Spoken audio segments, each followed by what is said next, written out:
Yo, what's going on, GameLeapers? It's Ease, and I know that 13.4 just hit the rift, but snap out of it. We have some changes already, guys, for 13.5, and in today's video, in the next 10 or so minutes, I'm going to be detailing what those changes are. So there are 5 champions getting changed in kind of a big way, and there are also a couple of runes getting changed as well. Now, there might even be more changes that come out, so make sure you hit that subscribe button, because we will update you all the time when these changes get released. And guys, if you do actually want to improve, like legit, one question I see so much is like, what is the best build, or what runes are you meant to be going, you know, what champions are OP? It really doesn't matter. And guess what? We will give you the answers to those questions on our website at GameLeap.com. Our in-depth videos by our challenger players and coaches are designed by the best to help you become the best, because we've all been there and done it before. And guess what? Runes and builds we don't even think about. Yes, of course, you don't want to troll with them, but they really don't mean that much at all. So again, to take your game actually to the next level, regardless of what happens in terms of meta and what you're building, check out the GameLeap website and get signed up so you get exclusive access to our library of content. Now let's start off by talking about the Shuriman Emperor, because in this current patch 13.4, the changes to Azir seem to have helped him out. You might have a weaker early game because your base mana went down and the recharge time on your W went up, but you have more damage in the mid to late game. Your E deals more damage, as does your ultimate. For example, across all ranks in Korea, Azir has above a 51% win rate. That's kind of crazy good for a high skill expression champion that usually floats around a 45% win rate. And Azir mains, I would love to know what you actually think of the 13.4 patch. Does he feel better to play right now, or is this just a myth? But whatever feeling you have, this is only going to last 2 weeks, because Azir is getting a bunch of changes in 13.5, the next League of Legends patch. Now Freak has already released a 30-minute long video talking about these changes, so I'll quickly summarize what's happening here. Now the base stat changes you see on your screen, so your base HP going down, but your armor growth and base AD and AD growth increasing. These are trying to accommodate the general Azir player who isn't in high elo. For sure, having less HP in the early laning phase is a little scary, but getting a bit more durable against attack damage, especially when the enemy team has champions like Yasuo, Zed, Kiana in the mid lane, this will feel nice and you won't be dying as much. Now, as far as the attack damage increase, because spacing is just worse in lower elos, you can certainly auto-attack your opponent more than you would be able to in higher elos, so maybe even Azir's auto-attack poke becomes a legit source of damage early on. Now, I'm really talking against close range and melee mid laners here, but still, it will also help you CS without having to W everything. Now the next set of changes are geared towards making your early laning phase less oppressive, so right at decreasing your mana pool again, this time all the way down to 320. I mean, they'll probably make this 0 soon, but to compensate for this, they are increasing your mana growth once again, but this will definitely feel worse in 13.5. On top of these mana changes, they are nerfing the base damage on your Q by 10 at each rank, but they are increasing its AP ratio, meaning that as you get more AP, 200 AP in fact, this will actually be a buff in terms of damage, so playing towards Azir's late game identity. But again, playing to this theme of reducing Azir's power in the early game, your Q's mana cost is no longer going to be a flat 55, it's scaling from a bigger 65 at rank 1 to 85 at rank 5. This means your Q will be just less spammable. The only thing here is that these seem to be really big hits to your very early laning phase, and to actually get to the late game on this champion, because you need a good 3 items to be useful, you ironically need a good laning phase to get there. So Azir mains, are these changes too harsh? Let me know in the comments. But we're not done, because placing a soldier is going to cost 10 less mana, and dashing to a soldier, your E, is going to cost 15 less mana. So if you W and Q at level 2, it's actually costing the same mana, it's just at every rank after that is costing more. And remember, your mana pool is significantly smaller. Now Riot also want to make Azir less dependent on Ashes too. I mean, perhaps the only change they need to make here is to make it so that your soldiers can apply the on-hit damage from Ashes like they used to, but the balance team want to make things difficult, so they are increasing your attack speed ratio and base and its growth. So maybe you won't get that feeling of wanting attack speed anymore, and you can build another item instead of the tooth. And this is why they are removing the passive attack speed from your W and the 3 soldier bonus attack speed you get. You are, however, getting more damage from your W.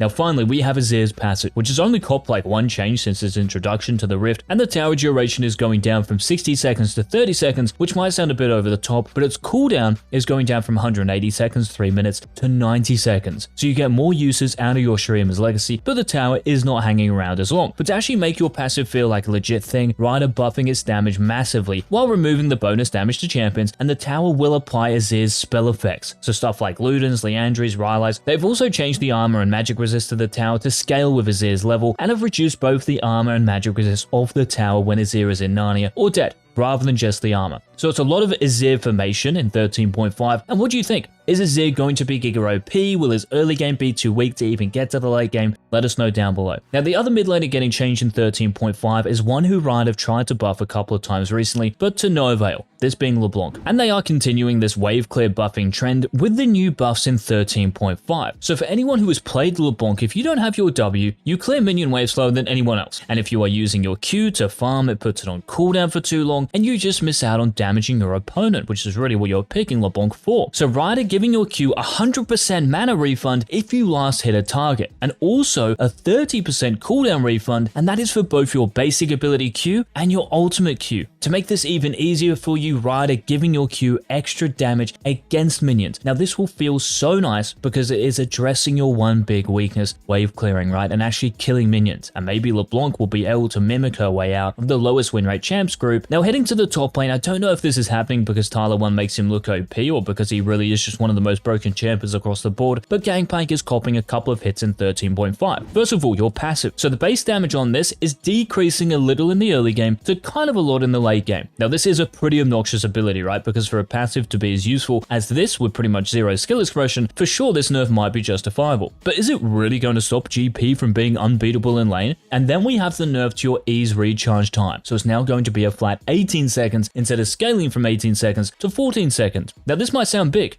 maybe, but if you are a good GP player, this shouldn't change all that much, and you are keeping what really makes your kegs OP, the crazy damage, right? The haste you get from your Navori Quickblade spike isn't going anywhere as well, so on paper, these look like small nerfs, GP mains and top laners. What do you think? Now, for those of you going rat-a-tat-tat with AP Twitch, there will be less tatting in 13.5 because the AP ratio you get from your E stacking is now lower. So for those of you kind of abusing Nash's Tooth with Crown of the Shattered Queen support Twitch, expect to win a few less games next patch. This is probably healthy for the game. Now, speaking of healthy for the game, well, maybe the new Yumi will be healthier for the game than what she was or is at the moment. Because not many of us like Yumi. Her untarget ability is a big ick, and as long as someone on her team is fed, she can just jump on them and make them the unkillable Demon King, regardless of how badly that Yumi player has played until that point. Well, the second point I just mentioned, Yumi buffing anyone on her team, is actually getting changed. So in 13.5, her best ally to jump on will actually be her lane partner. So if you really do crush the Yumi and her AD carry, they will be a lot less effective. And because of that change, I will join you in letting out a sigh of relief. But unfortunately, her untarget ability is still going to be in the game, so now we can let out a sigh of disappointment. Now, to quickly sum up these changes, guys, as well, because there's so many, she's still going to be a big kryptonite for a lot of players. You will also be able to direct your ultimate if you're attached to someone, depending on where your mouse is, which will heal and shield your allies, and everything else has been geared towards empowering your best friend. So even though the bot lane meta is kind of moved towards engaged support, this might well see Yumi with stuff like Zeri, Sivir, Ezreal back in the meta, especially in pro play. So I'm actually really scared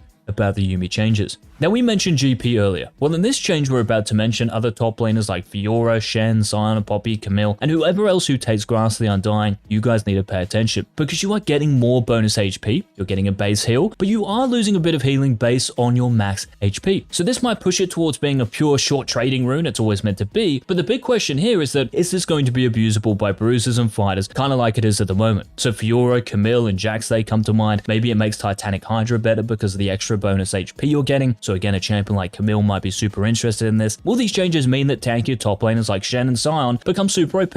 Let us know your thoughts in the comments. Now, the final change, guys, for 13.5 is to Triumph. So the heal is reducing from 10% of your missing HP to 5%, cut in half. This is kind of a big nerf, but it now has a base heal of 2.5% of your max HP. So I guess what Riot are trying to do, because they've been buffing overheal recently, is they're just trying to make it, kind of viable when it's next to a very important top lane rune like Triumph and a very important bot lane rune like Presence of Mind. I don't actually know if this is going to make overheal like just more used, but we'll have to wait and see until 13.5 hits the rift. But guys, those were the 13.5 changes we know of right now. And until our next video, this has been Eeks, aka the Jizz, the Cum, the Squirt. Peace.